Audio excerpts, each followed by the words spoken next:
I truly believe the culture and climate of our school could benefit from this video.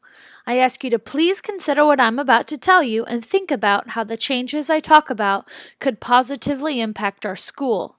The research proves these strategies to work and increase student achievement. There are two critical elements in which I believe are essential for improvement of instruction in our organization. The first critical element is feedback. The second critical element is planning. It is my opinion that we don't incorporate feedback as much as we should in this school. According to Hattie, 2012, feedback is important because it allows us to see where students are compared to where we want them to be. Feedback should answer the questions: where am I going? How am I going there? And where to next? Feedback can give students motivation by calling attention to succeeding at task, notice understandings, or processes needed to accomplish the task.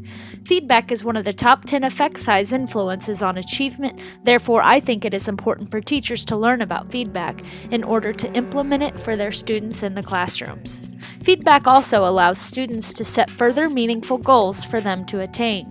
Lastly, when teachers provide feedback, it helps students gauge where they are at in meeting those goals. Feedback should be targeted, specific, and timely. Goodwin and Miller, 2012. A lot of teachers think they give feedback, but they involve emotions too much, especially in our elementary school.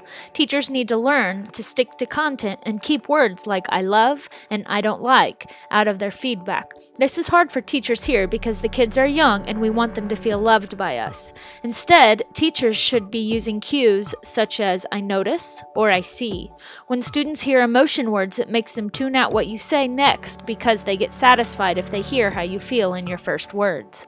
I really feel that teachers could benefit from learning about feedback and how to correctly use feedback in the classroom. Even though feedback isn't necessarily a lesson, it's a strategy to help students reach their full potential. Since I believe feedback is important for our school in regards to improvement, I think we need to spend money on a feedback training. I have reached out on my professional learning network to find a company that could come and train us. On one of our upcoming professional development days, we could have John Edgar from RPDC come and train our staff on what feedback training is.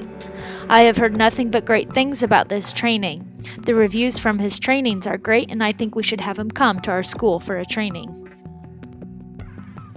The next critical element I think our school needs improvement on is the planning stage. I think our school could do a better job in monitoring, recording, and making adjustments based on targeted student achievement. According to Hattie, 2012, self-reported grades and student expectations are the #1 effect size on achievement. It is my belief that self-reported grades and student expectations run parallel to planning. Teachers should plan how they will engage students and lead with goals in mind. Teachers should make goals clear and relevant to students as well. There are 4 critical parts in planning that teachers need to consider when they are collaborating. Those parts are levels of performance, desired levels, rate of progress, and teacher collaboration and critique and planning. Teachers also need to reflect on the attitudes and dispositions that students bring to the lesson so they can build on those and make it a positive part of learning. Self-efficacy is a major component teachers should consider because this relates to what students feel they can accomplish in class and their expectations on themselves. When teachers collaborate and plan with these things in mind, they can get the most out of students.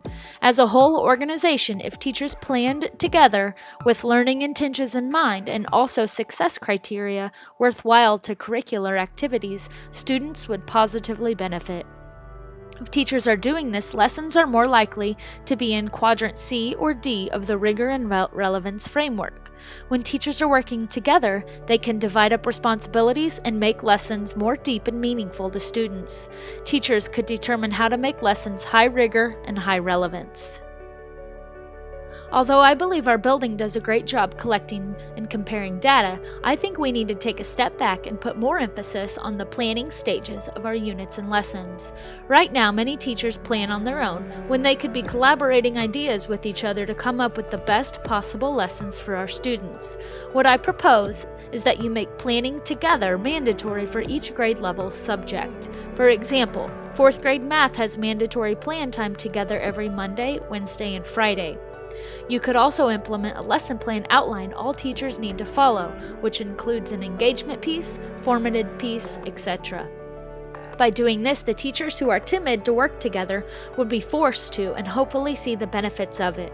The students would ultimately be the ones who would benefit from this.